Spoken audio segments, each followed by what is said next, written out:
Friends, welcome back to my channel enjoy life with Riya. আমি আজ হাজির হয়েছি আবার একটা নতুন রেসিপি নিয়ে। তাহলে রেসিপিটা শুরু করা যাক। আজকাল বাচ্চাদের বাইরের যে সেরেল্যাক পাওয়া যায় সেই সব না খাইয়ে যদি বাড়িতে তৈরি করে সেরেল্যাক খাওয়ানো হয় সেটা কিন্তু খুবই উপকারী হয়। তাই আজকে কিন্তু আমি বানিয়ে দেখাবো খুব সহজে চটজলদি কেমন করে বাড়িতে সেরেল্যাক বানানো যায় বাচ্চাদের। প্রথমে আমি একটা কড়াই নিয়ে নিয়েছি, ওর মধ্যে আমি দিয়ে দিচ্ছি 1 বাটি জিরে, যেটা আমি ভালো করে রোদে শুকিয়ে নিয়েছি বা রোদেতে ভালো করে গরম করেও নিয়েছিলাম।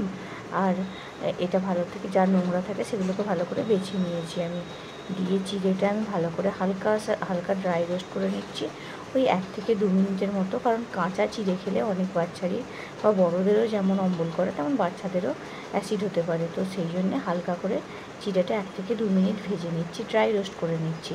চিড়ের জায়গায় আপনারা চাইলে চালও ইউজ করতে পারেন, তবে চালটা একটু ধুয়ে নেবেন, ধুয়ে রোদে শুকিয়ে তারপরে ড্রাই রোস্ট করে নেবেন।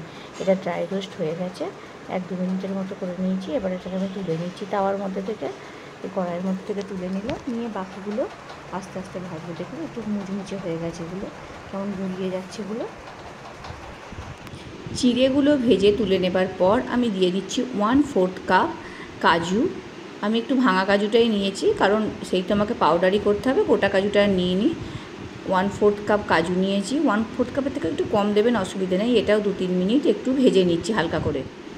কাজুটা কিন্তু ভাজা হয়ে গেছে। আমি কিন্তু কাজুটা এই কড়ার মধ্যে থেকে নামিয়ে নিচ্ছি, নিয়ে আমি রেখে দিচ্ছি হচ্ছে একটা জায়গাতে ঢেলে। এই কড়াইয়ের মধ্যে আমি দিয়ে দেব মাখানা। আমি মাখানা দিয়ে দিচ্ছি একটু কম, 2 বাটি মাখানা দিচ্ছি, যাতে মাখানার পাউডারটা কিন্তু যখন পাউডার করা হয় অনেকটাই কম হয়ে যায়। 2 বাটি পুরো দিচ্ছি না, একটু কম আছে। দিয়ে আমি হালকা ড্রাই রোস্ট করে নিচ্ছি। এটা কিন্তু ভাজতে ড্রাই রোস্ট করতে একটু টাইম লাগে, এটা মিনিট 5 লাগবে টাইম, গরম হয়ে একটু ক্রাঞ্চি হতে, তবে এটা ভালো করে পাউডার করা যায়। এটা আমি ভালো করে ড্রাই রোস্ট করে নিচ্ছি। আর এটা ড্রাই রোস্ট করলে এটা হালকা হালকা একটু ব্রাউনিশ হয়ে যায় আর একটু ক্রাঞ্চিও হয়ে গেছে।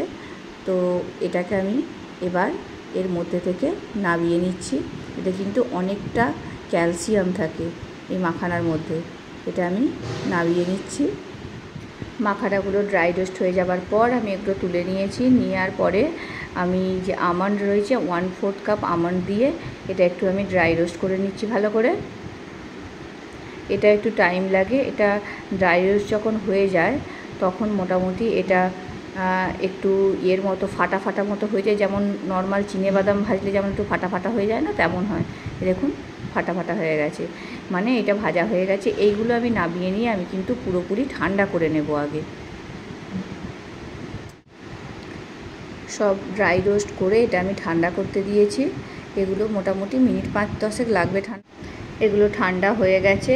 ঠান্ডা হয়ে যাবার পর এইগুলো আমি একটা একটা আলাদা আলাদা করে এগুলো গ্রাইন্ড করে নেব, গ্রাইন্ড করে পাউডার বানিয়ে নেব। আমি কিন্তু সব একসাথে দেব না, কারণ সব গ্রাইন্ড যদি একসাথে করতে যাই সেটা কিন্তু একটু ঢেলা পাকিয়ে যায়, কারণ টেম্পারেচার বলুন বা এর টাইমিং বলুন সেম থাকে না কিন্তু সব।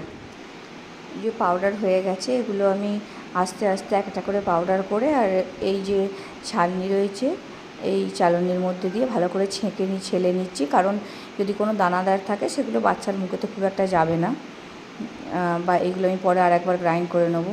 যেটা এক্সট্রা রয়ে গেলে এটা আমি ফেলে দেবো, এটা আমি দেবো না, যেহেতু বাচ্চারে কোথায় আবার মোটা দানা চলে যাবে কি হবে।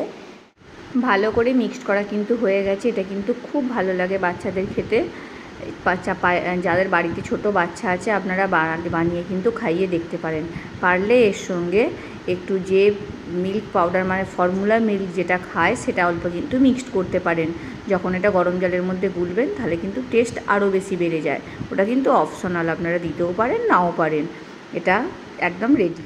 এটা আমি 1 সপ্তাহের মতো বানিয়েছি। আপনারা পারলে আরও বেশি দিনের জন্যও বানিয়ে রাখতে পারেন। তবে এটা একদম মিক্সার গ্রাইন্ডার থেকে গরম গরম যখন বেরোয় না, ওটা একদম ঢেলে রাখবেন না, কারণ ওটা খারাপ হয়ে যেতে পারে। একটু হালকা বাইরের টেম্পারেচারে রেখে নর্মাল টেম্পারেচার করে ওর পরেতেই কিন্তু কোনো এয়ারটাইট কন্টেনারের ভিতর ঢেলে রাখবেন, অনেক দিন পর্যন্ত খেতে পারবে বাচ্চা। কেমন লাগলো রেসিপিটা অবশ্যই কিন্তু কমেন্ট বক্সে কমেন্ট করে জানাবেন। ভিডিওটা ভালো লেগে থাকলে অবশ্যই কিন্তু একটা লাইক করবেন। শেয়ার আর সাবস্ক্রাইব যারা এখনও করেননি তারা কিন্তু সাবস্ক্রাইব প্লিজ একটু করে দেবেন। পাশে থাকার জন্য অসংখ্য ধন্যবাদ। ভালো থাকবেন, সুস্থ থাকবেন।